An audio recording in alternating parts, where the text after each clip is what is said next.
Muy buen día. Tenemos la lectura de la liturgia de la palabra del día sábado 28 de junio. Celebramos la fiesta del corazón inmaculado de la Virgen María, la bienaventurada Virgen María, Santísima Virgen María, como la conocemos. Bueno, ayer celebrábamos la solemnidad del Sagrado Corazón de Jesús. Hoy la Iglesia Universal Católica celebra esta fiesta al corazón inmaculado de la Virgen María, porque de alguna manera están vinculados, ¿no? El Sagrado Corazón de Jesús, el Inmaculado Corazón de María, especialmente en la Pascua, ¿no? En la muerte de nuestro Señor Jesucristo. Recordemos, la Virgen María estaba al pie de la cruz, ¿no? La madre del Hijo de Dios, estaba al pie de la cruz. Y porque también se cumple allí la profecía del anciano Simón, cuando la Santísima Virgen María fue y presentó al niño Jesús en el templo. Le dijo, y a ti también, ese también es importante, ¿no? Y a ti también una espada atravesará tu alma. El alma es precisamente lo más profundo, ¿no? Lo más interior, que es el corazón. Es el corazón que ama. Entonces, el anciano Simón le dijo que también ella iba a padecer, ¿no? Lo entendemos así, con ese kai en griego. También a ti una espada te atravesará el corazón, ¿no? Y estaba la Virgen al pie de la cruz, como dice el Evangelio según San Juan. Y San Juan estaba allí también con ella. Bueno, eh, según el texto que tenemos en la pantalla, eh, fue León XIII, ¿no? Que le dio este título, ¿sí? Y especialmente como culto litúrgico de los sagrados corazones de Jesús y María. Por eso tenemos ahora, ¿no? Las dos fiestas seguidas, Sagrado Corazón de Jesús e Inmaculado Corazón de María. Es importantísimo porque estamos ahora con nuestro Papa León XIV, ¿no? Entonces, León XIV, ¿no? Es el nombre que él decidió, pues también como reconocimiento a León XIII, entre otras cosas por este título, ¿no? Bueno, muy bien. Vamos a ver entonces las lecturas de este día, cómo se relacionan con la Santísima Virgen María y su Inmaculado Corazón, que es el amor de madre. Tenemos la primera lectura del libro de Isaías, capítulo 61, versículos del 9 al 11. Nos dice el libro de Isaías: la estirpe de mi pueblo será célebre entre las naciones y sus vástagos entre los pueblos. Bueno, podríamos decir aquí que ya empezamos con una referencia a la iglesia, ¿no? Al nuevo pueblo de Dios, a la nueva creación, ¿no? Que se da en Jesucristo. La estirpe es la descendencia de mi pueblo será célebre entre las naciones y sus vástagos, o sea, sus hijos, entre los pueblos, ¿no? Que solamente se da cuando la iglesia, ¿no? La esposa del Cordero, que se une a su esposo, se hacen uno, ¿no? Se conocen en todo el mundo. la Iglesia Católica. Continúa. Los que los vean reconocerán que son la estirpe que bendijo el Señor. O sea, cumplimiento de la profecía a Abraham, ¿no? En ti serán benditas todas las naciones. Y podemos decir sin temor a equivocarnos que en este día y hora todas las naciones conocen la iglesia del Señor. Continúa. Desbordo de gozo con el Señor y me alegro con mi Dios, porque me ha vestido un traje de gala y me ha envuelto en un manto de triunfo, como novio que se pone la corona o novia que se adorna con sus joyas. Una referencia también directa a esa unión del esposo y la esposa, ¿no? Y escatológicamente, como está en el Apocalipsis, ¿no? La esposa que baja, la Jerusalén celestial, no la terrenal, ¿no? La celestial, que baja del cielo engalanada para su esposo. Y aquí lo tenemos, ¿no? Se adorna con sus joyas, porque se une a su esposo y se hace uno con ella, que es la iglesia. Nuevamente, la iglesia católica, porque es universal. Ya deja de ser en el Antiguo Testamento un pueblo de Dios, ¿no? Del cual eh, el Señor Yahweh es el esposo, el pueblo es la esposa. Pero en el Nuevo Testamento tenemos con la encarnación, ya físicamente, ¿no? Tenemos al esposo. Y la esposa que nace de su costado en la crucifixión, con su muerte, su esposa. Continúa. Como el suelo echa sus brotes, como un jardín hace brotar sus semillas, así el Señor hará brotar la justicia y los himnos ante todos los pueblos. También una referencia a lo que enseña el Señor Jesucristo en el Nuevo Testamento, ¿no? Con la semilla de mostaza, la más pequeña, ¿no? Comparando al reino de Dios, al reino de los cielos, al reino de Jesucristo, que es la iglesia católica, ¿no? Como inicio de esa iglesia triunfante, escatológicamente hablando, pero que ya está en la tierra, ¿no? Ya la tenemos aquí en misión. Muy bien, vamos al Salmo, tenemos el Salmo responsorial. En esta oportunidad tenemos un texto diferente a los Salmos, que es el primer libro de Samuel, el capítulo 2, versículo primero y del 4 al 8. Y vamos a ver por qué. Su responso es, mi corazón se regocija por el Señor mi Salvador. Aquí aparece la palabra clave también, mi corazón, ¿no? Se regocija. Bueno, este es el cántico de Ana, ¿no? Ana es la hermana de Moisés.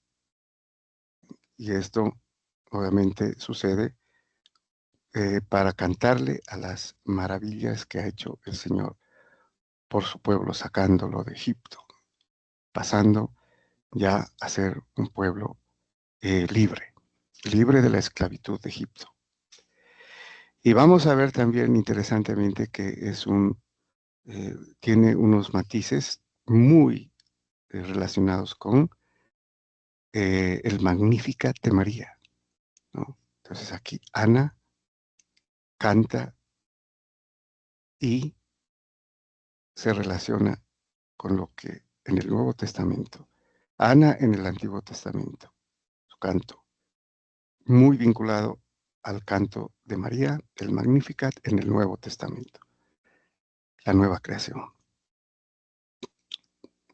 Dice entonces Ana, mi corazón se regocija por el Señor, mi poder se exalta por Dios, mi boca se ríe de mis enemigos porque gozo con tu salvación.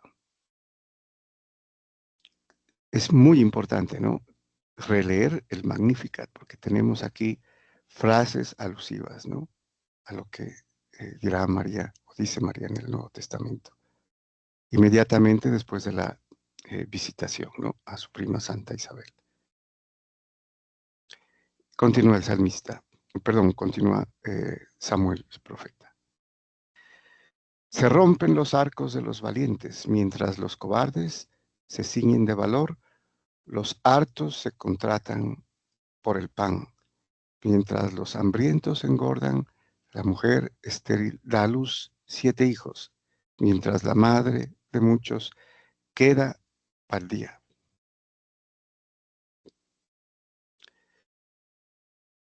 El Señor da la muerte y la vida, hunde en el abismo y levanta, da la pobreza y la riqueza, y humilla y enaltece. Bueno, todo esto prácticamente lo dice con otras palabras la Virgen María en el Magnificat.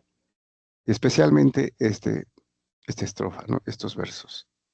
Él levanta del polvo al desvalido, alza de la basura al pobre, para hacer que se siente entre príncipes y que herede un trono de gloria. Al desvalido o a los humildes, ¿no? A los pobres, ¿no? Bueno. Y terminamos con el Evangelio. Tenemos el Evangelio según San Lucas, capítulo 2, versículos del 41 al 51.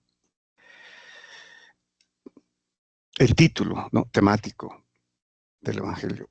Conservaba todo en su corazón. Ya sabemos de quién está hablando, de María, ¿no? Y este pasaje, que también es bastante conocido, ¿no? Sobre la pérdida y hallazgo del niño Jesús cuando tenía 12 años en Jerusalén. Y lo encuentran en el templo, ¿no? Con los doctores de la ley. Muy bien. Habría que contextualizar un poco.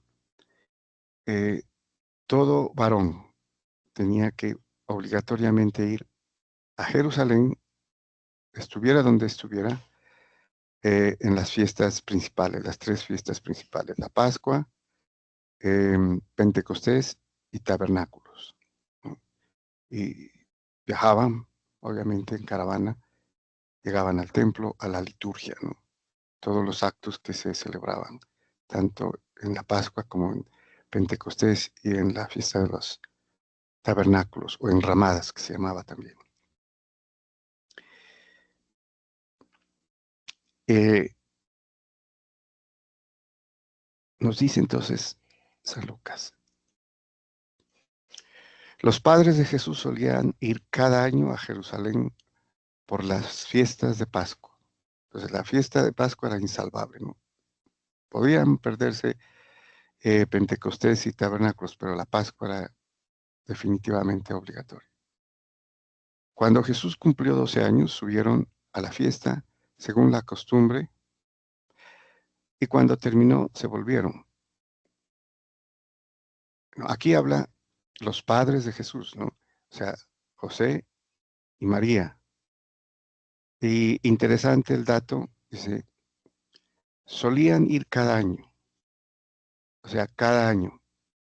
Eh, el niño Jesús tiene 12, o sea, habían ido como de costumbre cada año. Esto nos dice un aspecto importante sobre la virginidad de María también, ¿no? Porque las mujeres no necesariamente tenían que ir, pero los hombres sí. Pero aquí la Virgen María cada año va con José. Si ella hubiera tenido más niños, no hubiera podido ir, ¿no? Pero aquí va la Virgen María, acompaña al niño Jesús, ¿no? Con San José. Bueno, y cuando terminó la fiesta volvieron. Las fiestas duraban 7 días, pero normalmente o usualmente eran 2, ¿no? El primero, el más importante, y el segundo día, en Pascua, ¿no? Bueno, Continúa, pero el niño Jesús se quedó en Jerusalén sin que lo supieran sus padres. Estos, creyendo que estaba en la caravana, hicieron una jornada y se pusieron a buscarle entre los parientes conocidos, y al no encontrarlo, se volvieron a Jerusalén en su busca. Bueno, podemos imaginarnos la angustia eh, de María, también de José, pero especialmente de María, ¿no? Un día buscándolo y no lo encontraron. Tuvieron que volverse. Porque normalmente en caravana, como eran parientes, especialmente los niños podían ir, eh, no con los otros niños y no necesariamente con los padres, ¿no? Pues, ellos asumían que el niño Jesús estaba con algún familiar o algún amigo, algún conocido, pero no fue así. Él estaba en Jerusalén, se había quedado allá y no lo sabían los padres. Continúa San Lucas. A los 3 días lo encontraron en el templo, sentado en medio de los maestros, escuchándoles y haciéndoles preguntas. Todos los que le oían quedaban asombrados de su talento y de las respuestas que daba. Bueno, a los 3 días lo encontraron en el templo. También es significativo, ¿no? 3 días. O sea, 3 días sufrieron buscándolo, ¿no? Y lo encontraron en el templo. También es una eh, alusión, ¿no? A los 3 días que permaneció eh, sepultado y lo encontraron en el templo, ¿no? También una alusión a la resurrección. Al verlo se quedaron atónitos y le dijo su madre: Hijo, ¿por qué nos has tratado así?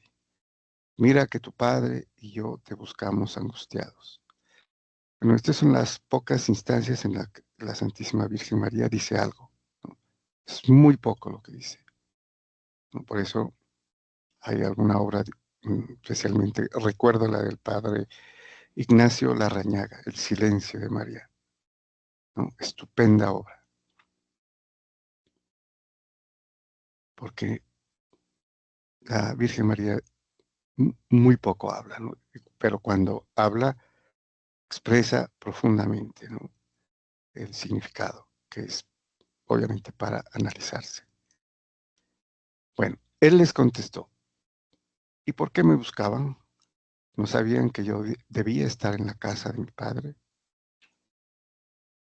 Muy interesante la respuesta, porque estaba José, ¿no? El papá legal, terreno de Jesús, que lo había criado, lo había amado, le había enseñado el trabajo y todo, ¿no? ¿No sabían que yo debía estar en la casa de mi padre?